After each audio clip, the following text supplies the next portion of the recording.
हाँ, अभी कौन सी क्लास? 5th में। अच्छा, लगातार 4-5 साल से वहीं पढ़ रहे हैं। हाँ। ओके। तो उसी के बारे में बात करना था कि आपको स्कूल बेनिफिट्स दे रहा है वो ईडब्ल्यूएस कैटेगरी को। एक आप बाइट देना चाहते हैं? हाँ जी। एक बाइट देना चाहते हैं रिगार्डिंग दैट कि क्या फैसिलिटीज आपको मिलती हैं, स्कूल ड्रेस, जो किताबें जो मिलनी चाहिए वो मिलती हैं? नहीं, वो तो मिलती हैं, ये जरूरी है। नहीं, वो तो ठीक है, बट मैं टीवी में नहीं करना चाहूंगी। ओके। तो कैसे कोई सर्वे वगैरह होता है या कैसे आप लोगों ने मतलब बनवाया था सर्टिफिकेट वगैरह? वो मेरे हस्बैंड को पता होगा, उनको ज़्यादा कैसे करा उन्होंने। तो एक्चुअली हम लोग तो पीछे रेंट पे रह रहे थे ना, तो हमारे जो मास्टर जी हैं उन्होंने थोड़ा सा मतलब कि साथ हमारे मिलके उन्हीं का करके तो मकान तो कर लिया। ठीक, अभी 2 महीने हुए हैं। अच्छा, ठीक है। अभी तो काम भी बाकी है, बल्कि लेबर ऊपर आ जाई है, नहीं आई, मैं तो उधर ठीक है। अरे लेकिन हमने आपसे कब पूछा कि घर कैसे बनवाया है आपने? हमने तो बस सर्टिफिकेट के बारे में पूछा है। जरा एक बार फिर सुनिए हमने क्या पूछा और चोरी पकड़े जाने से सकपकाई ये महिला क्या जवाब दे रही है। तो कैसे कोई सर्वे वगैरह होता है या कैसे आप लोगों ने मतलब बनवाया था सर्टिफिकेट वगैरह? वो मेरे हस्बैंड को पता होगा, उनको ज़्यादा कैसे करा उन्होंने। तो एक्चुअली हम लोग तो पीछे रेंट पे रह रहे थे ना, तो हमारे जो मास्टर जी हैं उन्होंने थोड़ा सा मतलब कि साथ हमारे मिलके उन्हीं का करके तो मकान तो कर लिया। ठीक, अभी 2 महीने हुए हैं। अच्छा। अब हमने एक और प्राइवेट स्कूल की लिस्ट से एक पता चुना। मॉडल टाउन जैसे पॉश इलाके की कोठियों में भला 5-6 हजार रुपए महीना कमाने वाला शख्स कैसे रहेगा? इस सवाल का जवाब जानने के लिए हमने घर के अंदर जाने की कोशिश की, लेकिन स्कूल और फीस का मामला देखकर घर के अंदर से ही हमें बात करने से मना कर दिया गया। हाँ भैया। अनिल कुमार जी हैं? हाँ जी। मैं अनुराग आज तक से हूँ, बात करनी है। वो तो यहाँ पर नहीं है। अच्छा, वो यहाँ पर नहीं है? है नहीं भैया। तो हम बच्चों से आपसे बात कर सकते हैं? नहीं, हम लोगों से हम लोग बात नहीं। अच्छा, ठीक है। या तो आप बात कर लीजिए, कोई दिक्कत नहीं। फीस के सिलसिले में खैर आपको बता दें कि इकोनॉमिकल वीकर सेक्शन का सर्टिफिकेट बनवाकर फ्री में अपने बच्चे को दाखिला दिलाने वाले अनिल गोयल इस घर के मालिक हैं। तो सुबह मिलेंगे 9 बजे तक, सुबह 8 बजे निकल जाते हैं, 8 साढ़े 8 बजे चले जाते हैं। अच्छा। शाम को कोई 8 साढ़े 8 बजे। 8 साढ़े 8 आएंगे रात को कहाँ 9 बजे तक आता है। कभी कभार देखे मैं ऐसे मेरा नजर पड़ी है कभी तो अपनी गाड़ी से जाते हैं? कौन सी गाड़ी रखते हैं वो? वेगनार है। कब से रहते हैं यहाँ, कितने साल से? का मकान है तो वो सबसे फायदा यही हुआ होगा। जिसका घर ऐसा हो और घर के हर कमरे में एसी लगे हों, चलने के लिए वो गाड़ी का इस्तेमाल करते हों, भला गरीब कैसे हुए ये हमें समझ नहीं आया।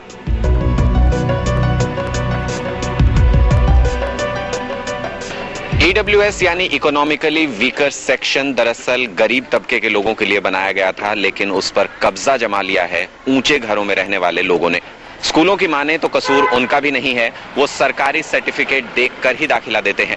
यानी सवाल अब सीधे सीधे उस सरकारी सिस्टम पर उठ रहे हैं जो ईडब्ल्यूएस के सर्टिफिकेट बनाता है।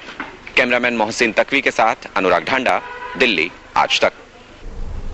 तो ईडब्ल्यूएस कोटे की हकीकत हम आपको दिखा रहे हैं, किस तरह से गरीबों के हक पर डाका यहां पर डाला जा रहा है। अशोक जी हमारे साथ मौजूद है। अशोक जी, हमने देखा किस तरह से पेरेंट्स अपने बच्चों का एडमिशन करा देते हैं ईडब्ल्यूएस कोटे में, क्या स्कूल इसमें जिम्मेदार है? देखिए, पहले तो ये बताऊंगा कि कुछ केसेस ऐसे हो सकते हैं जो मकान देखने में ठीक लगता है, लेकिन उस व्यक्ति की इतनी इनकम नहीं है। लेकिन अगर वो एयर कंडीशन रूम्स हैं और उसके कार का इस्तेमाल हो रहा है, मतलब बहुत सारे एक्सपेंडिचर, अब उसका बिल ही अगर 4-5 हजार रुपए का बिजली का बिल उसके घर में आ रहा है, तो वो आदमी का कैसे कहेंगे कि 8 हजार रुपए, वो 8 हजार या 8.5 रुपए पर मंथ के हिसाब से कमाता है, बहुत ज्यादा इनकम है।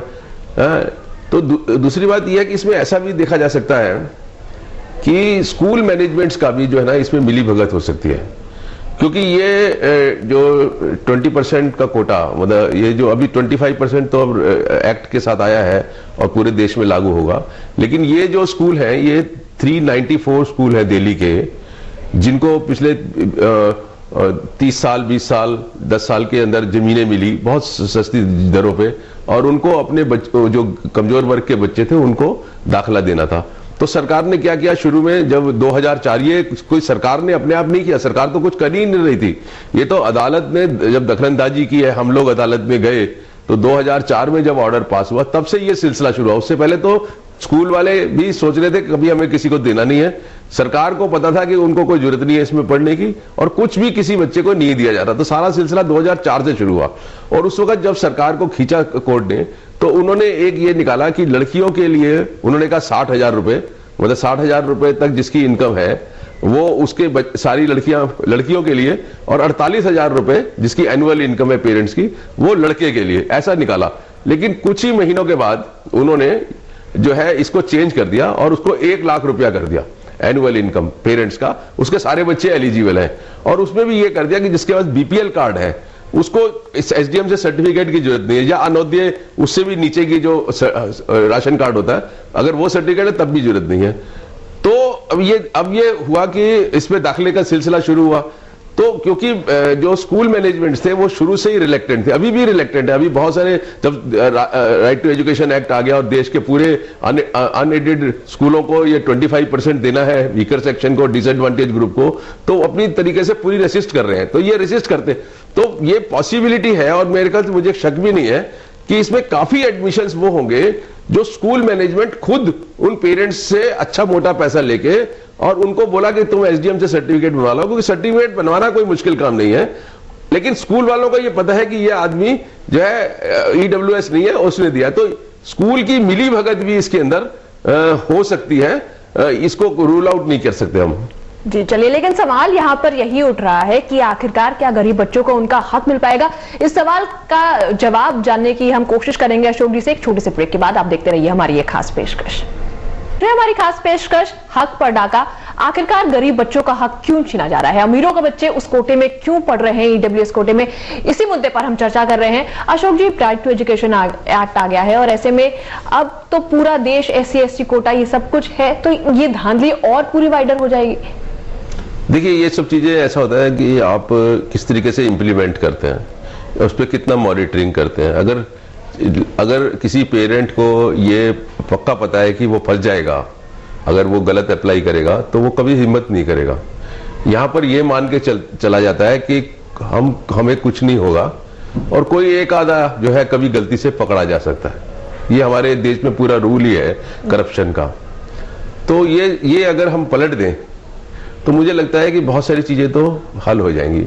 दूसरी बात यह है कि दिल्ली में जो ये प्राइवेट स्कूल जो सरकारी जमीन पे थे उनमें जो लागू हुआ, और ये देखा गया कि इससे एक उत्साह बना कि भाई ये पॉसिबल है, ये होना तो जरूरी चाहिए था, क्योंकि गरीब कमजोर वर्ग के बच्चों का बहुत जरूरी है प्राइवेट स्कूलों में दाखिला होना, क्योंकि एक इंक्लूसिव एजुकेशन के एंगल से। दूसरी बात ये भी देखा गया कि दिल्ली में क्योंकि सक्सेस हुआ, तो हमारे देश की पार्लियामेंट ने पूरे देश के लिए ये कानून बना दिया, इसलिए कि दिल्ली में ये लागू हुआ। अब यह है कि आज की तारीख में जो राइट टू एजुकेशन एक्ट है उसके तहत सिर्फ इकोनॉमिकली वीकर सेक्शन ही नहीं रहा, उसमें एक और सेक्शन जोड़ दिया जिसको हम डिसएडवांटेज ग्रुप बोलते हैं, और उसमें scheduled caste, scheduled tribe, OBC, और दिल्ली के कंटेक्स्ट में अगर हम देखते हैं तो डिसेबल्ड बच्चे भी उसके अंदर इंक्लूड है।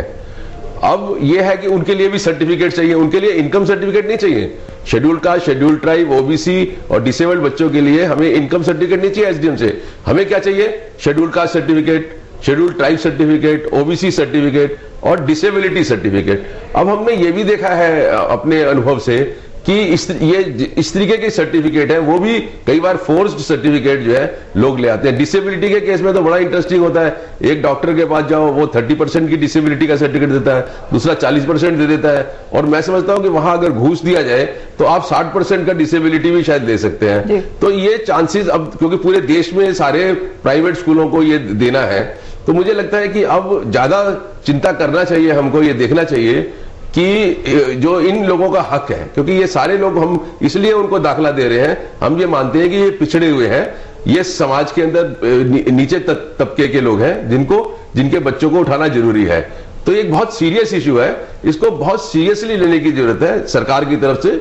और मैं समझता हूं कि स्कूल में भी इस तरीके का होना चाहिए कि अगर ये पकड़ा गया, कोई स्कूल वाला ये पकड़ा गया कि उसने खुद इस तरीके के सर्टिफिकेट बनाए, ऐसी कोई एविडेंस हो, तो उस स्कूल वाले के खिलाफ भी कोई क्रिमिनल केस रजिस्टर होना चाहिए। और सरकार को चाहिए एक मॉनिटरिंग सिस्टम, एक इसमें मॉनिटरिंग सिस्टम ऐसा